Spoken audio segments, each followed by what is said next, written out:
మనం కొన్నిసార్లు అనుకుంటాం కదా, డబ్బు లేకపోయినా హ్యాపీగా బతకొచ్చు, డబ్బు లేకపోయినా అంటే మంచితనం ఉంటే మనకి రెస్పెక్ట్ వస్తుంది, వాల్యూ వస్తుంది అని.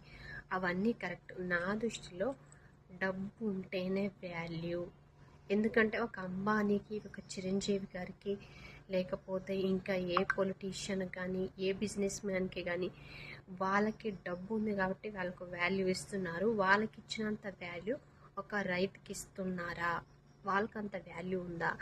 వాళ్ళకి డబ్బు లేదు, వాళ్ళు రైతులు, వాళ్ళు కష్టజీవులు కాబట్టి ఎవరైనా సరే ఈ భూమి మీద డబ్బు లేకపోతే వాల్యూ లేదు అని నా ఫీలింగు. మరి మీరు దీనికి అగ్రీ చేస్తారా లేదా?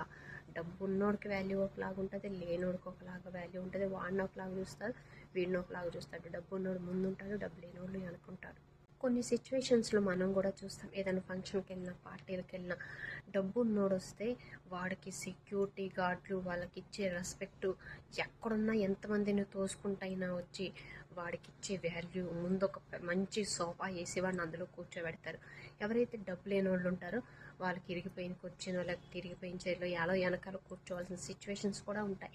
మన నిజంగానే తెలుసు, డబ్బులు ఉంటేనే మనకి వాల్యూ, లేకపోతే లేదు. వాళ్ళకి ఇచ్చే రెస్పెక్ట్ వేరు, అది వేరేలాగా ఉంటుంది. అదే ఒక రైతుగా ఉండి మనం ఎంత కష్టపడినా కానీ, చాలామంది రైతుల గురించి చెప్తారు, దేశానికి వెన్నెముక రైతు రైతు రైతు అని. కానీ ఆ రైతుకి ఎక్కడ వాల్యూ ఇవ్వరే. అది అంత పెద్ద ఫంక్షన్ జరుగుతున్నా ఒక పొలిటీషియన్ కానీ, ఒక డబ్బున్నోడు కానీ వస్తే వాడికి ఎంత రెస్పెక్ట్ ఇస్తాడు, రైతు అనేవాడు వస్తే వాడికి ఎంత వాల్యూ ఇస్తారు అనేది మనం తెలుసుకోవాల్సింది. వాళ్ళు ఎప్పుడు వెనకబడే ఉంటారు, రైతులు అనేవాళ్ళు ఎప్పటికీ ఉంటారు. రైతులనే కాదు, డబ్బు లేని వాళ్ళు ఎప్పుడు వెనకాలే ఉంటారు.